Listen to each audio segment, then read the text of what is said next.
Então, boa tarde novamente aos vereadores e vereadoras. Esse projeto é muito importante, né? Porque trata, né, sobre o endividamento da cidade de São Paulo. Aqui, né, quem estava na outra legislatura, esse governo vangloriou o tempo todo, inclusive isso foi usado na sua campanha eleitoral, o então candidato Ricardo Nunes, que ele tinha saneado os cofres públicos pelo acordo do Campo de Marte, né, por aquele processo, e a dívida com a União. Então, a gente tinha zerado, né, a dívida com a União. Só que agora essa dívida já está sendo considerável, né?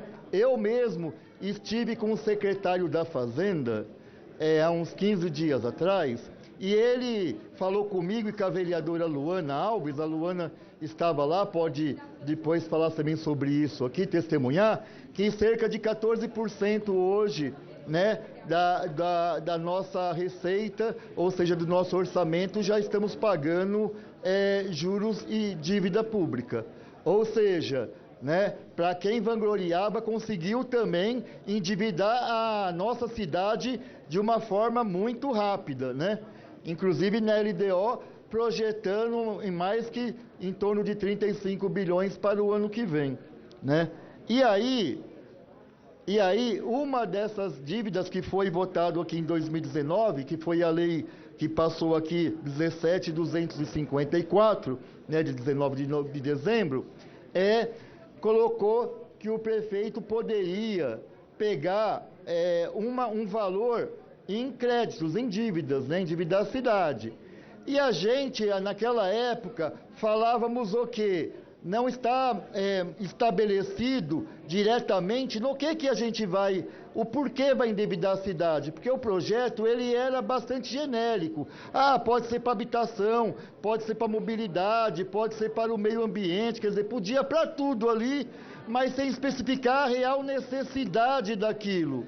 O fato é que nós estávamos certos, porque passado todo esse tempo, porque a dívida poderia ser adquirida até dezembro de 2024, ou seja, o governo só fez uma pequena parcela, né, de dívida com essa possibilidade, ou seja, o que foi votado não tinha real necessidade, porque se tivesse, o governo assim tinha feito. Isso demonstra que naquela época nós estávamos certos, e eu tenho certeza que agora nós estamos certos novamente, porque o governo quer estender o prazo até dezembro de 2028 para poder contrair dívida, e uma dívida de 7 bilhões e meio, mas podendo fazer isso com uma dívida externa, ou seja, com dinheiro que não é o real, ou seja, pode ser dólar ou pode ser uma outra moeda.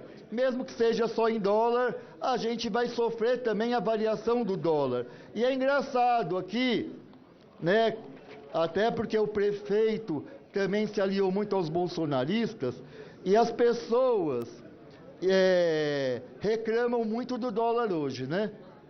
E aí eu quero passar um dado que eu achei muito interessante, porque se o governo Lula ganha novamente as eleições no ano que vem, a gente pode ficar mais tranquilo quanto à variação do dólar. Agora, se for a extrema-direita, aí eu não sei.